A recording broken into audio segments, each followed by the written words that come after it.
अक्सर लोग देखे हैं कि इलेक्शन का जब भी डिस्प्यूट आता है, इलेक्शन कोर्ट में इलेक्शन पिटिशन फाइल किया जाता है। फाइल होने के बाद 1 साल, 2 साल, 4 साल, 5 साल लग जाते हैं, वो फैसला नहीं आता।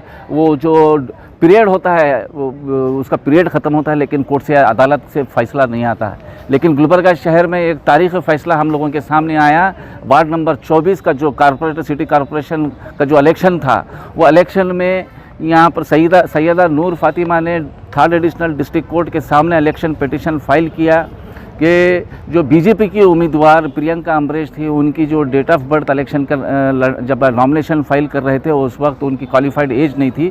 उसके ख़िलाफ़ यहाँ पर डिस्ट्रिक्ट कोर्ट में इलेक्शन पिटिशन फाइल किया। फाइल करने के बाद तमाम बयानात को और सबूतों को कंसिडर करते हुए honourable 3rd additional district and session court ने जजमेंट फैसला सुनाया था कि प्रियंका अम्बरेश का जो क्वालिफाइंग एज थी वो एज नहीं थी, जिसकी वजह से उनके इलेक्शन को वाइड डिक्लेयर कर सैयदा नूर फातिमा को वार्ड नंबर 24 का जो सेकंड हाईएस्ट वोट लिए थे, जिसके वो देखकर जो सेक्शन 37 के अंदर कॉर्पोरेशन KMCI एक्ट के मुताबिक उनको as a second candidate declare किया गया था।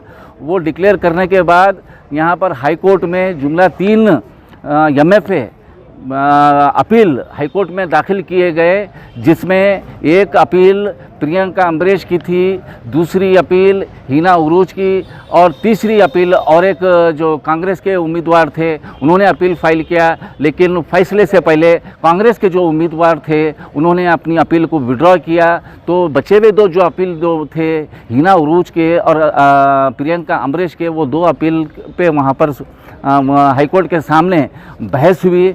बड़े बड़े डेजिग्नेटेड सीनियर काउंसिल वहाँ पर बीजेपी के उम्मीदवार के जानिब से वहाँ पर रिप्रेजेंट किए, नुमाइंदगी हुई। वहाँ पर अच्छा ये उम्मीद थी कि हाईकोर्ट में फ़ैसला आएगा, लेकिन हाईकोर्ट ने वहाँ पर प्रियंका अम्बरेश का जो अपील थी हाईकोर्ट में, उनको ना सिर्फ डिसमिस किया, डिसमिस करने के साथ साथ उनको ह्यूज अमाउंट, बड़ी अमाउंट का जुर्माना का फ़ैसला सुनाया, जुर्माना देने का फ़ैसला सुनाया। उन्होंने 5 लाख रुपए जुर्माना दिया। 5 लाख रुपए जुर्माना देने के बाद दूसरी जो अपील थी, यानी हिना उरूज की जो अपील थी, वो अपील में पार्टली अलाउ किया गया। वो हिना उरूज के जजमेंट में, हाईकोर्ट के जजमेंट में ये था कि प्रियंका अम्बरेश वहाँ पर डिस्क्वालीफाई जो डिस्ट्रिक्ट कोर्ट ने किया है वो बिल्कुल सही है, लेकिन सेकंड कैंडिडेट को जो डिक्लेयर करे हैं डिक्लेयर कैंडिडेट वार्ड नंबर 24 के, वो गलत है, इसलिए उसको पार्टली अलाउ कर दिया। वो फैसले के ख़िलाफ़ सैयदा नूर फातिमा जैदी ने सुप्रीम कोर्ट को अप्रोच किया। वहाँ पर सुप्रीम कोर्ट में अपील, हाईकोर्ट के अपील के ख़िलाफ़ वहाँ पर अपील फाइल किया। फाइल करने के बाद वहाँ पर तमाम चीज़ों को गौर करते हुए honourable supreme court of India ने फैसला सुनाया। जो डिस्ट्रिक्ट कोर्ट का जो फैसला था 16 अगस्त 2022 का जो फैसला है वो बिल्कुल सही है। प्रियंका अम्बरेश को जो डिस्क्वालीफाई किया गया है वो बिल्कुल सही है, और सैयदा नूर फातिमा को वार्ड नंबर 24 कॉर्पोरेटर बल को जो डिक्लेयर किया गया था वो भी बिल्कुल सही है। और साथ ही साथ ऑनरेबल सुप्रीम कोर्ट ने यह भी कहा कि हिना उरूज वहाँ पर जो हाईकोर्ट में अपील करे थे वो प्रॉक्सी अपीलेंट थी, proxy appellate of Priyanka Ambresh, उनके बोलकर honourable supreme court of India का अपने फैसले के अंदर वहाँ पर उन्होंने ऑब्जर्व किया है, बताया है सुप्रीम कोर्ट के अंदर।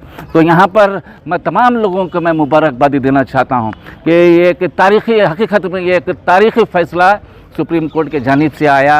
वरना कोर्ट के चक्कर काटते हैं, लोग थक जाते हैं, लेकिन उसके बाद भी जो है फैसला नहीं आता। सिर्फ 2 साल के अरसे में डिस्ट्रिक्ट कोर्ट से लेकर सुप्रीम कोर्ट में वहाँ पर फैसला आता है, और वो भी तारीख़ी फैसला। जो डिस्क्वालीफाई, जो जीते हुए थे उनको डिस्क्वालीफाई कर जो दूसरे नंबर पर जो ज़्यादा वोट लिए थे उनको जीत डिक्लेयर करते हैं। तो ये मामूली बात नहीं, ये बहुत ही बड़ा फैसला है, ये तारीख़ी फैसला है, जिसके लिए मैं सैयदा नूर फातिमा को ख़ास तौर पे मैं उनको मुबारकबादी देता हूँ, जिन्होंने डिस्ट्रिक्ट कोर्ट से लेकर सुप्रीम कोर्ट तक उन्होंने अपनी इस लड़ाई को जारी रखा। और साथ ही साथ उनके जो फर्जन हैं आलमदार जैदी, उनको भी मैं मुबारकबादी देता हूँ। उन्होंने भी बहुत मेहनत की, वहाँ पर सुप्रीम कोर्ट तक उन्होंने अप्रोच किया।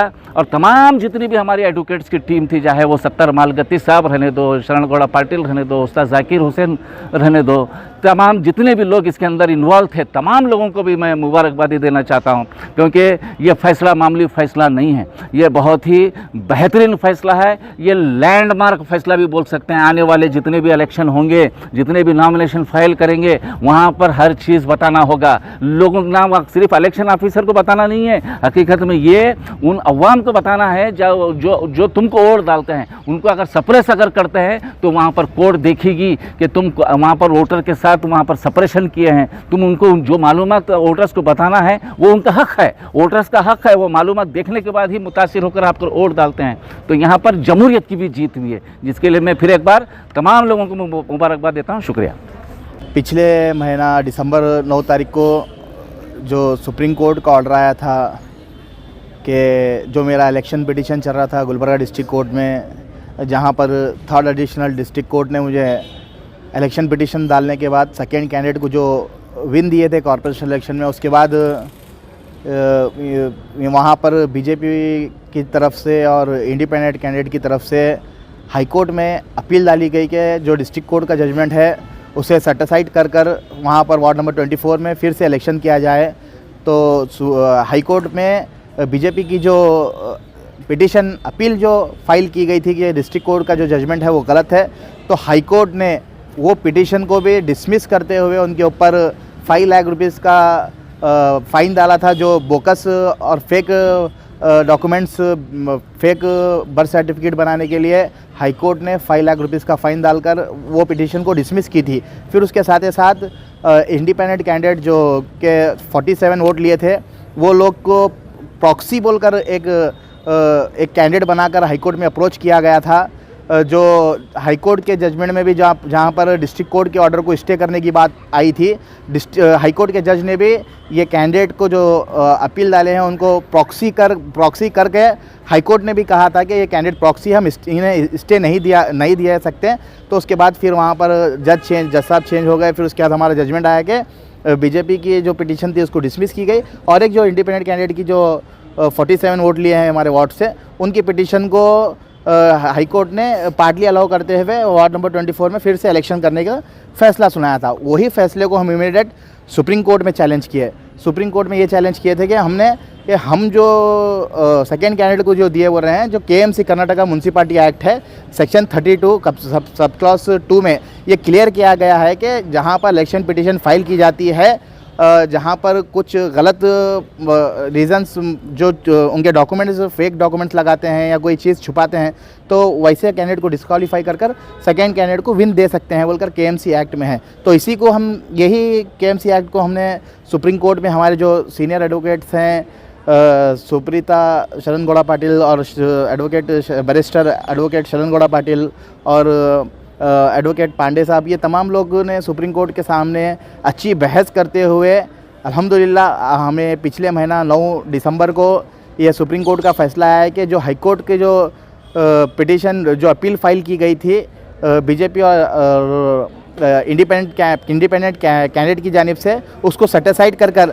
जो डिस्ट्रिक्ट कोर्ट का ऑर्डर था कंफर्म करने का जो सेकेंड कैंडिडेट को, उसको सुप्रीम कोर्ट की डबल बेंच ने वो ऑर्डर को कंफर्म किया है। अल्हम्दुलिल्लाह आज मैं मेरे तमाम वार्ड नंबर 24 का तमाम लोगों को यह मुबारकबाद देता हूँ कि ये जीत सिर्फ मेरी जीत नहीं है, ये इसमें मेहनत सबसे पहले मेरे को हर चीज़ में मेहनत मिली।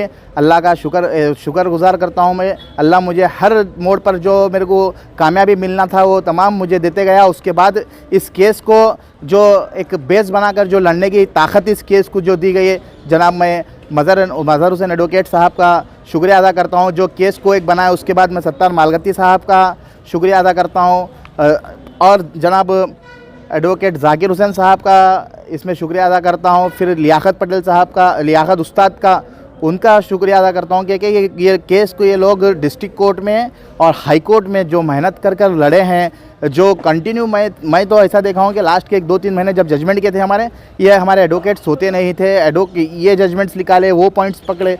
मैं सिर्फ उनको देखता था कि ये मतलब केस कहाँ से कहाँ जा रहा है, ये गली का केस दिल्ली तक चले गया।